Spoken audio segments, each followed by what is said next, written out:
Hey everyone and welcome back. Today we're taking a look at the 5th episode of The Falcon and the Winter Soldier. I am of course joined by my supercalifragilisticexpialidocious co-hosts Jake Priest and Jordan Green. Hello. Hello there. So this is the penultimate episode. Next week is the finale, and it was another great one, of course. We start off with a very cool fight scene between Falcon, the Winter Soldier, and John Walker's Captain America. They start off talking to him. I think John Walker's under the impression they're like, we understand what happened and we're going to join you. And then as soon as he realizes they're there to take the shield, things turn violent pretty quickly. Yeah, it's a very cool fight scene. Potentially the coolest so far. I love just all that kind of up close and personal fighting that we get in this section. But it ends with John Walker's arm getting fucking broken. It is like twisted backwards around a rock, and it is brutal. In fairness, it's like the only way to stop him. He rips Sam's wings off during the battle. He like gets Bucky's arm, and Bucky like partly electrocuted. Yeah, and speaking of Sam's wings as well, they are, like Jordan said, ripped completely off, destroyed. And after the fight, he actually gives those to Lieutenant Torres. I don't think he really thinks much about it, but of course, as we discussed here before, in the comics, Lieutenant Torres ends up becoming the Falcon, and now he has the wings, so presumably he's going to tinker with those, fix those up, and we'll get to see that in a future Marvel property. And we also get to see Zemo being taken off by the Wakandan Royal Guard, and they specifically say Zemo is being taken to the raft, which, as we all know, is run by Thunderbolt Ross, was it? Yeah, Thaddeus Ross, who of course is the kind of founding member of the Thunderbolts in the comics, which we've talked before about how we expect to see that coming as well. So, and this episode we get to see a lot more on Isaiah Bradley and how the government treated him, all the experiments that they've just been putting him through for 30 years, basically. And also we learn how he got out of that predicament, where it was said a nurse helped him kind of fake his death, I think. And that's how he kind of was able to escape jail, almost. And it's also quite interesting because there's a very big parallel that in Captain America, the first film, Steve disobeys direct orders and goes to save their men, like his men who have been captured, and Isaiah Bradley does the exact same thing, but Isaiah Bradley gets put into jail for it. Yeah, all of that kind of the stuff we've been talking about before about, what the shield means and the meaning of it for Sam and for Isaiah and for everyone in the country. That all really comes to a head here, and I think this is really kind of the end of Sam's emotional journey in this season. And later near the end, we do, of course, get to kind of see him accepting his role as Captain America. Talk about that in a little bit. But yeah, that was a beautiful scene, I thought. It was, like, very powerful. And amazing performances by both actors in that sequence. Like, credit to them. Speaking of different Captain Americas, jumping back to John Walker, who is now no longer a Captain America. We have a court scene with him where he is stripped of all military roles and the Captain America role, obviously. It's an interesting scene. He accuses the senators who are giving him a sentence as well as being the people who have created what John Walker has become. And then we get a new character played by Julia Louise-Dreyfus, and her name is Valentina Allegra de Fontaine, or Val for short. And she approaches John Walker and his wife and offers him to be, I'm assuming, part of a future team. She just leaves a blank business card with him, but gives a big speech to John how she believes he did the right thing in killing the person in the previous episode. So she's absolutely the power broker then, isn't she? I don't think so. Really? I just think it's a bit convenient if she is, that she's introduced in this episode and then would turn out to be the power broker next episode.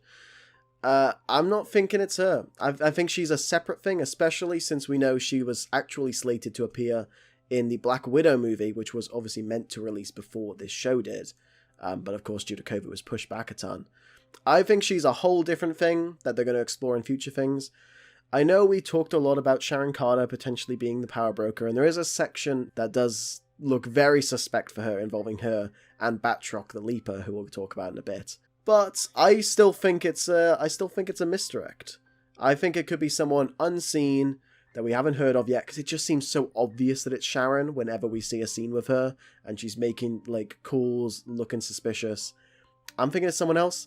Fingers crossed. I would love if it was, like, secretly Kingpin or something from the Daredevil show, because I would love to see those characters brought into the universe. Guys, it's the aerospace engineer. Victor Von Doom! Reed Richards! I mean, that was all the theory ones. I don't have anything else to mention. Well, I would agree with you that Sharon Carter seems too obvious to be the power broker right now. It's too convenient, yeah. But going back to Julia Louise-Dreyfus's character, she's an interesting one in the comics. She has a lot of history, spanning a lot of years and a lot of different roles. At one point, she dated Nick Fury, which would be super interesting to see in the MCU as well, and could totally still happen, I think. She's been a S.H.I.E.L.D. agent before. She has also been Madam Hydra, the head of Hydra. If they wanted to bring that organization back, that could be a cool way to do it. And she's also run superhero teams and I think supervillain teams as well. She's done a lot, and it seems like here, as Jordan said, she's kind of putting some kind of team together. What that is, if it's for anyone else, who knows? We will see in the future stuff. I think her appearance in Black Widow will let us in on her character a little bit more. Well, her business card is black and white, so I guess there's a dark side and a light side there to it. Yeah, there's, like, the character's done a lot, but she's done so much they could really do anything with her. And I don't think she's, like, a big enough character where people would get upset if they did something new or unexpected. But one character we do know a bit more about is Backtrack, and he is back within the episode, seemingly helping Carly. Yeah, so there's an interesting thing there where Sharon Carter actually talks to him over the phone, which I wouldn't have even known if Jordan didn't have the subtitles on and it said his name. Yeah. I immediately laughed. I was like, oh, look, it's Backtrack on the phone. Yeah, so there's some kind of double agent thing going on here, presumably, but it's very cool to see him back. I'm glad he's back. I hope he survives this next episode, because he's just funny, isn't he? I just want Backtrack to live. Yeah, he's one of those fun villains like we mentioned in episode 1. He pops up for an appearance, gets his ass kicked and leaves again. We'll find out. Of course, that's all going to come into a head next episode. And as we find out at the end of this episode, after a lot of soul searching and a ton of great character moments, Sam finally adopts the role of Captain America. Now, we don't get to see him in his new suit, but Bucky does bring him a present from the Wakandans. And it's certainly going to be his new suit, and we don't get to see it at the end of the episode, but it's pretty safe that he'll be donning that next episode. Yeah. Got to see a really cool training montage, which the only thing was missing from it was the Rocky music, the Rocky training music, but we did get to see a montage of him training with the shield. Yeah, it's kind of cool, because you never see any of that with Steve. He just, like, knew how to use it, but it makes total sense that you'd have to spend a long time training to figure out how you would actually work that shield. So I thought it was pretty cool to see that kind of human element again coming into it. Yeah, for sure. And speaking of human element, just before this scene, Bucky and Sam finally make up somewhat as well, which was another nice character building scene between the pair of them.